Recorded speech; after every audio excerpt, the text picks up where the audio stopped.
I don't think you can solve racism. I think it's something that is... Hey, listen, every person who's undocumented in the United States, if your papers aren't in perfect order, you should be forced to leave the country and put your papers in order and then apply to come back, okay?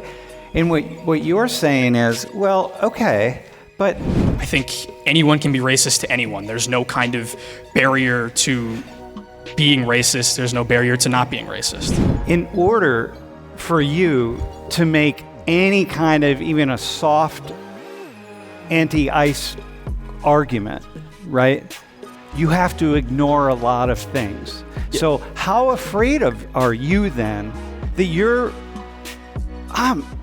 ignoring a lot of things that you damn well should not be ignoring? No matter where you turn, you're ignoring things. Mm-hmm.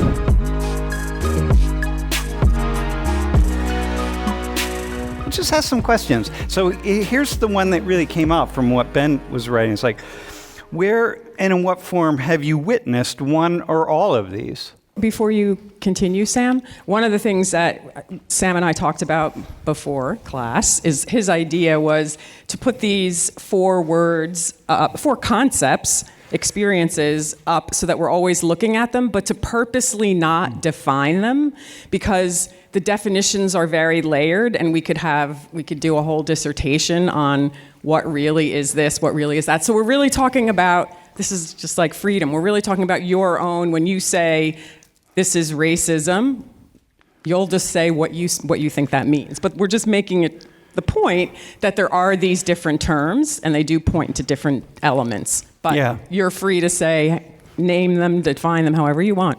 Maybe, then like, where have you seen it? And Ben's question was like, well, how are we thinking about addressing these? Like, what are you thinking from what you see and from where you sit? How are you thinking about addressing them? Okay? As far as addressing these issues, I think the only cure to addressing any issue is making the issue known. I feel like just based off some of the classes that we've had in this semester, a lot of people don't even know the gravity of so many issues that are happening right now. And I think before we can address or solve, it just needs to be aware, it needs to be a known. Mm-hmm. And what's your vision of how this is part of the solution? I mean, it might be obvious, but I'd like to hear your take on it. I think the way that I think we could solve this is just by continuing, like going out of your way to seek information. Like you go out of your way to open TikTok every day and scroll for a couple hours. You can go out of your way to see what's going on in our country, what's happening in groups of people who maybe like you're not in them. Maybe it's like in India from last class. Yeah, like I would have never known that there was so many like stigmas on India or Indian people at all, because I've never went out my way to seek that information and seek like things that were going on. So can I just say, one of the things that's interesting about what you're saying is we don't know what we don't know a lot of the time, right? So it's just like you should be aware of something that you're not aware of. So how do you become aware of it, right? Unless someone helps you do. Okay. So from your perspective, what is the one thing, given your life experience, maybe you could tell us a little bit about it, that you're like, I want people to see this. That would help us solve this problem. So on Long Island, there is a huge ICE problem. Long Island has like, a lot of people don't think of Long Island as like very diverse, but it's very, very, very diverse. And there's a very high Latino community in Long Island, and they're not all criminals, like at all. Mm-hmm. A lot of people aren't criminals, and a lot of the people who are being deported are not, it's not happening justly. Like I have friends whose parents are immigrants, but they've never committed a crime, and the only thing they do is plow the streets and do construction and help out in a community. And these are the people who are also facing deportation, even though they do it the right way. And so your idea, your assumption is if other people, whoever they are, that don't know that there are these good people who are immigrants and they see them like you see them, if they knew that, then I think there wouldn't be such a big stigma. I think people think of immigration and they think, oh no, well, they're criminals and they're these horrible people. A lot of those people who are getting deported were just trying to renew their papers. They're doing it the right way. And what's happening is they're being told, like, no, you can't. And there's ICE waiting outside. And you thought you were going to be able to cook for your kids that night, and you weren't able to. So you see some things that for you are really troubling. Yeah, like going to the hair salon or the supermarket, that there are like people who are immigrants that help me bag my groceries, and they bring them to my car too, and they're so kind and they're so nice. And there's ICE outside now, so I haven't seen my friend who helps me bag my groceries in a while, and it really does break my heart because I don't see him as a criminal. I see him as the kind man who always helps me because it's just me, a girl, and I have a lot of groceries.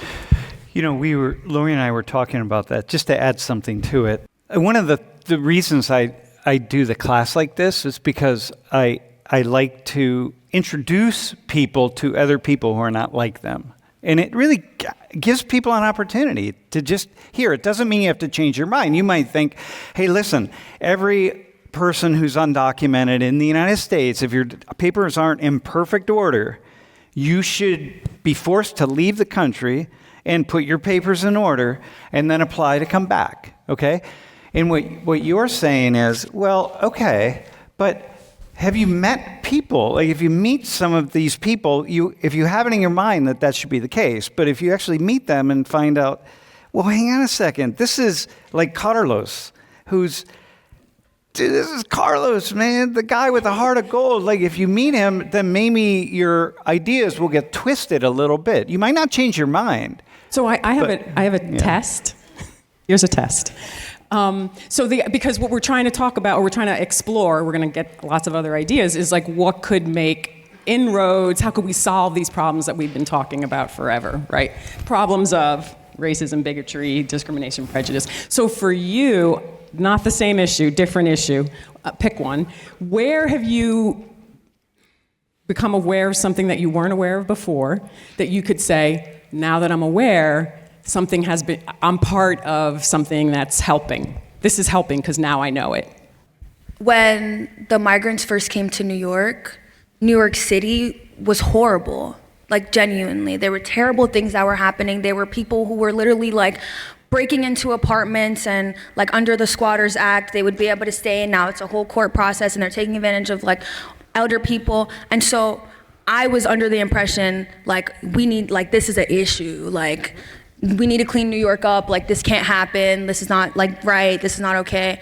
And then it happened, and then I started seeing like, oh no, they're not, like this is just not everybody. I was being kind of a bigot. Like I thought I just generalized a whole group of people, and then I realized and I saw that it didn't need to be like that. Like, it was more complicated? It was way more complicated than that. And that doesn't change the fact that there were people in New York City who were committing crimes, and they were horrible people.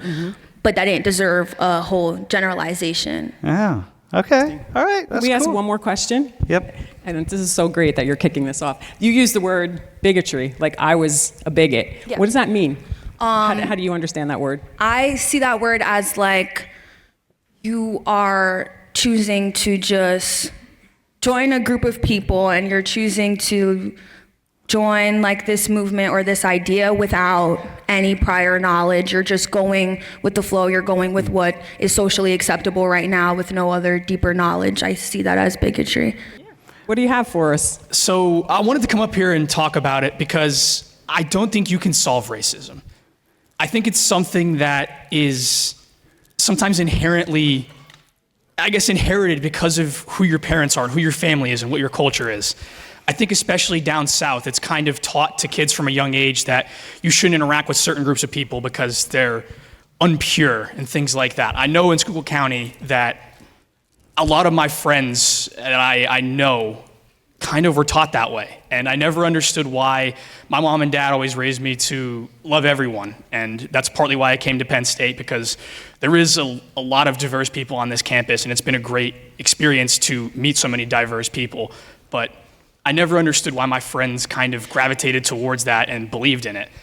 And So you said racism, it's something that you really you think you might not I be don't able- think you can. So just tell us what you think racism is.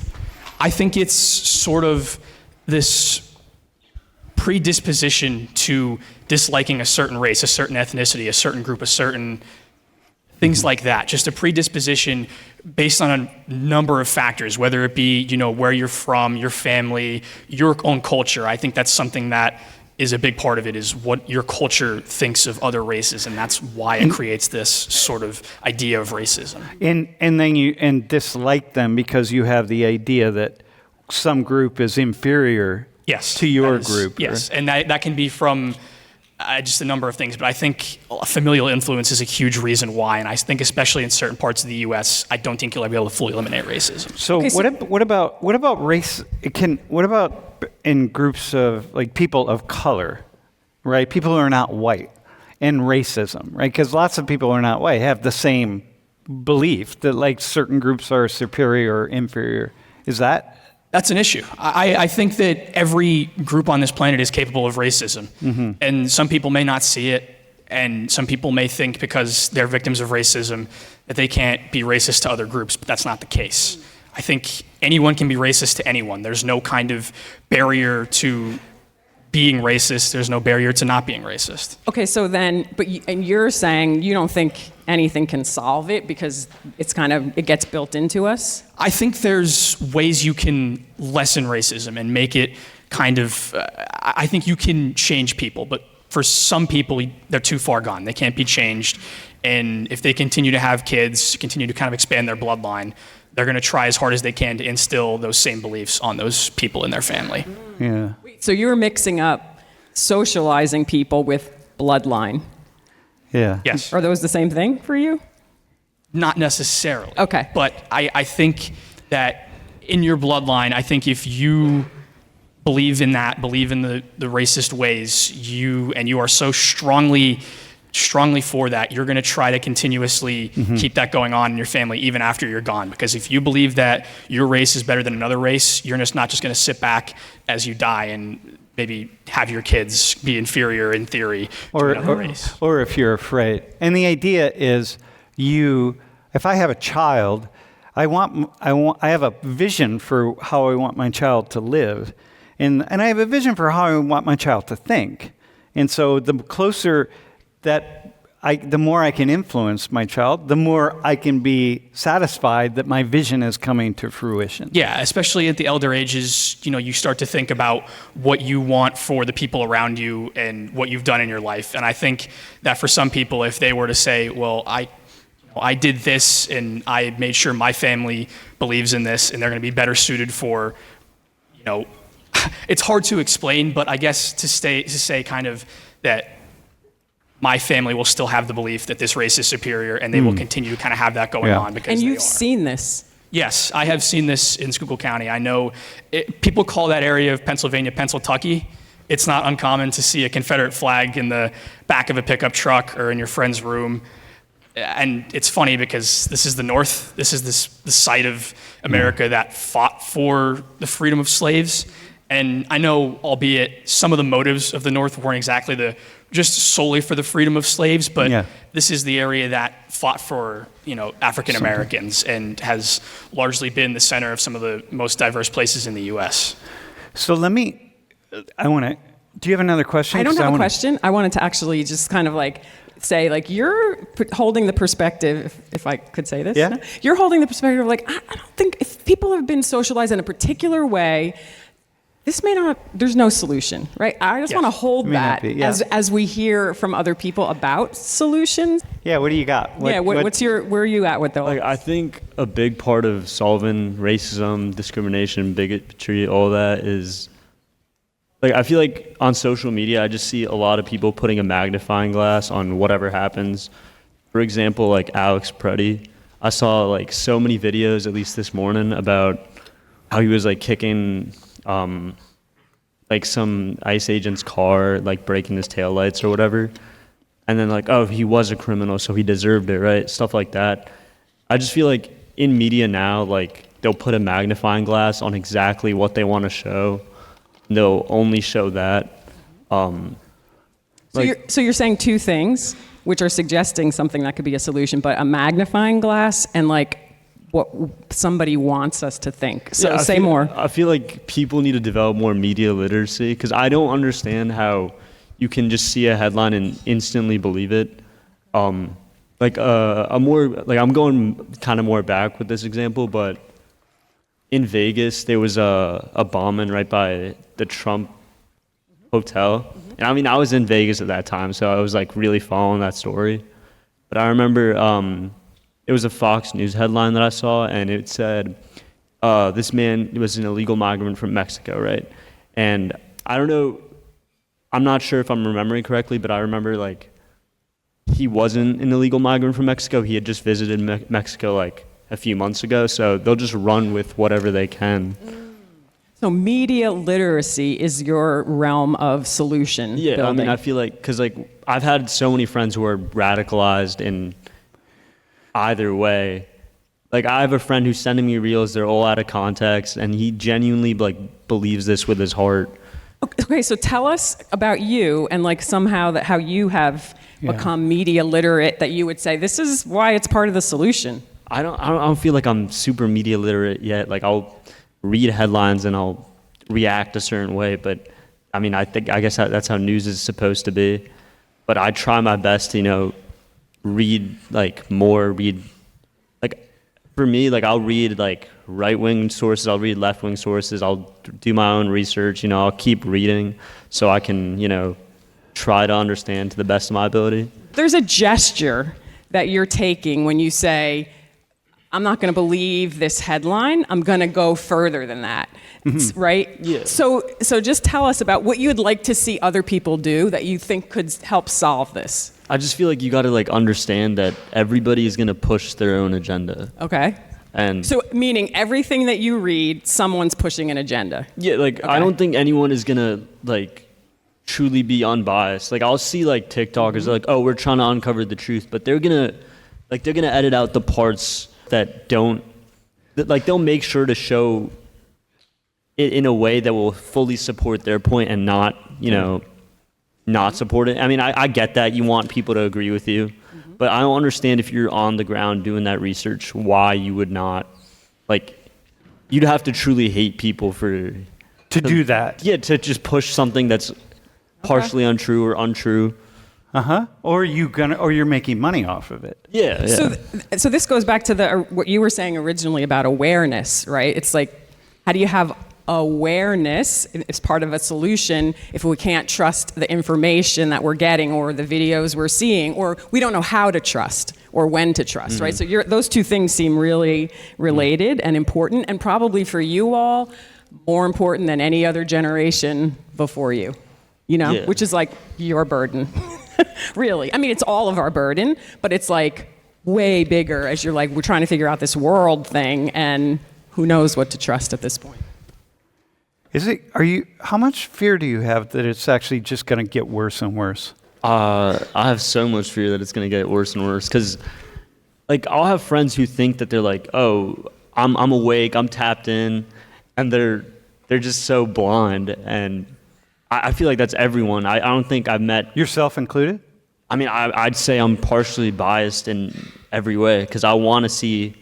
I feel like it's a human nature. You want to see the world the same way. You don't want your opinions to be changed. Yeah, dude. Life's hard, man. Like it's every day you got to walk through life. And if I got to go up to the top of the stairs, right? And I start going like, oh, I'm gonna go this way, and then like, oh no. Yeah, I'm gonna walk up this way. And then I start walking up, and I'm like, now I gotta change my mind. I gotta go here. You don't want that, man. You just want to come to a. Listen, the best thing for me is to walk up these stairs, and there could be 1,000 forces in the world pulling me in different directions, trying to change my mind, but I'm just gonna do that. And all these forces are correct, but I can't. I don't have time. I just got to get up there because.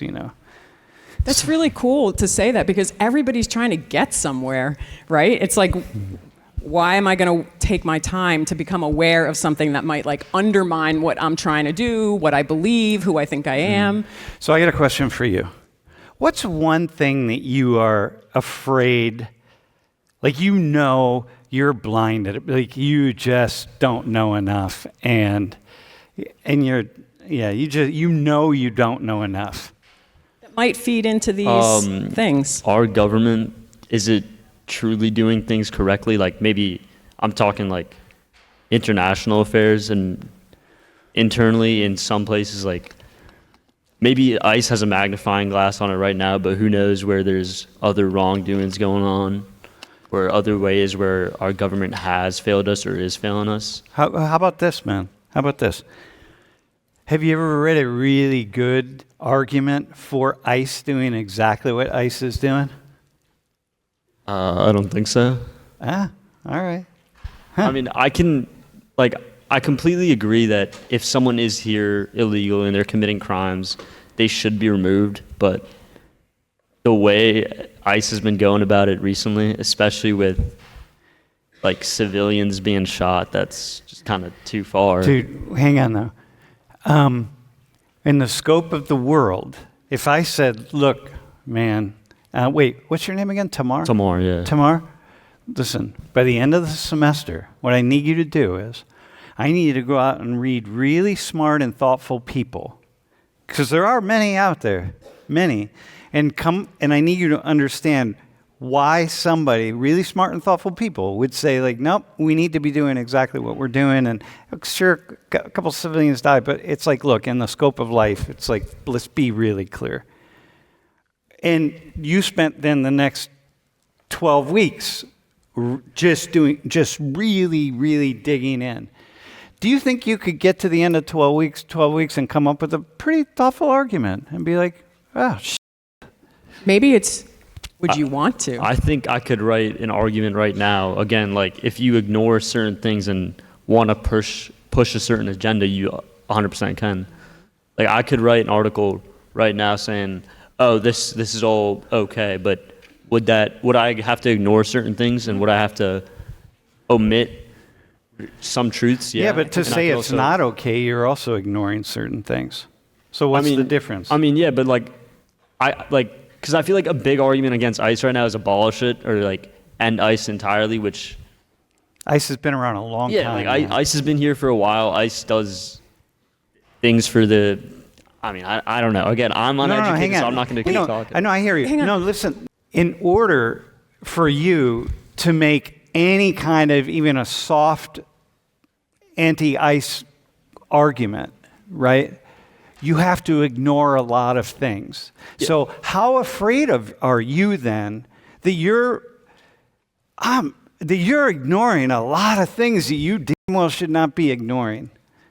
No matter where you turn, you're ignoring things. Mm-hmm. How afraid are you of that? Very afraid. Like I want to be educated in every way. You know, I want to know exactly what I'm talking about, and I wouldn't want to like ignore actual truths. Like, and it's a process too, right? And crazily, it's a lifetime process of. Just like I'm always thinking, just to say, like, you're not alone in this. I always think about parents. There isn't a parent on the planet who's ready to be a parent ever, even when they've been a parent for 20 years, because when they're a parent of a 20-year-old, they've never been a parent of a 20-year-old before. And somehow part of this design is that you're just thrown into life to do things that you just don't have enough information to do, right? So this is like part of the design somehow that we're all thrown into is we never know enough, right? But something about your willingness or your curiosity makes me wonder if there's a solution in just the willingness. To what degree do you think that that's possible? Like a part of it? Yeah, I mean, I feel like what that one person earlier, I forgot his name, I'm sorry, was saying, Luke. Like you gotta socialize yourself with other people, and if you do that, you'll be willing to see the better side. For example, if all your friends are children of immigrants or immigrants themselves, and they're like, "Oh, I'm scared of ICE," you'll think, "Oh, maybe that's an issue," or maybe your friends have been hurt by illegal immigrants or whatnot, and you'll be like, oh, we need ICE, you know.